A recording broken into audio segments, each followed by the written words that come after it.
हालांकि चलो देखते हैं अपना अगला सवाल क्या है। Question says a car moves at a constant speed on a road as shown in the figure. The normal force by the road on the car is Na and Nb when it is at a point A and B respectively. Now अब हमारा काम ये, हमारे जो चार option है हमें बताना है क्या Na Nb के बराबर, क्या Na जो है वो Nb से ज़्यादा है, या फिर थर्ड ऑप्शन है Na is less than Nb।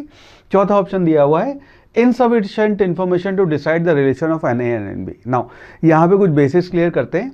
Imagine करिए यहाँ पे अगर कोई आपकी कार है, सो लेट अस से ये आपकी कोई कार है जो यहाँ पे ए पॉइंट है, बी वेलोसिटी से जा रही है। इस केस में अगर हम यहाँ पे एक सर्कुलर इमेजिनरी सर्कल ड्रॉ करें तो ये आपका सर्कल यहाँ पे हो जाएगा। लेट्स कॉल दिस, इसका रेडियस आप कह लेते हैं, मान लो आर है।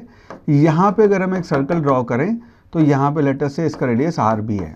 एज वी कैन सी आपका जो कर्वेचर है उससे आपको ये अंदाज़ा होगा कि हम यहाँ पे कह सकते हैं कि आर ए जो है उसकी वैल्यू आर बी से कम होएगी।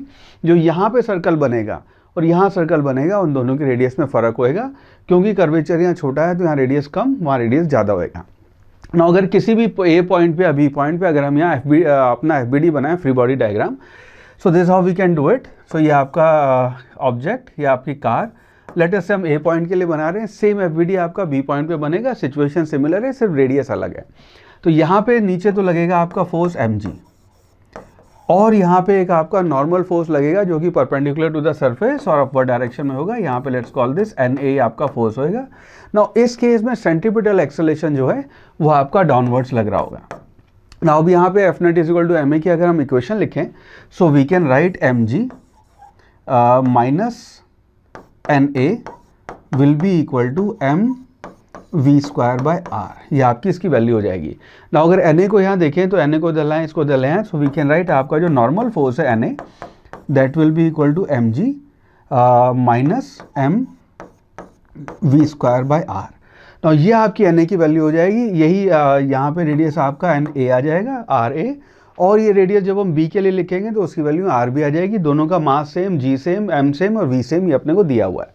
ना इस सिनेरियो में Na जो है वो Ra एक तो टर्म माइनस हो रही है और इसके इन्वर्सली प्रोपोर्शनल है। तो इसका मतलब है कि जहाँ पे रेडियस आपका ज़्यादा होएगा वहाँ पे ये वाली टर्म कम होएगी, और ये वाली टर्म क्योंकि माइनस हो रही है इसलिए आपकी A की वैल्यू यहाँ ज़्यादा हो जाएगी।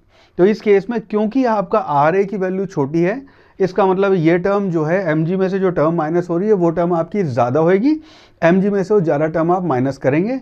इसका मतलब है आप ये कह सकते हैं कि आपका Na जो है उसकी वैल्यू Nb से कम आ जाएगी। So that will be our final answer. Option 3 जो है Na will be less than Nb, that would be the correct choice for this particular problem.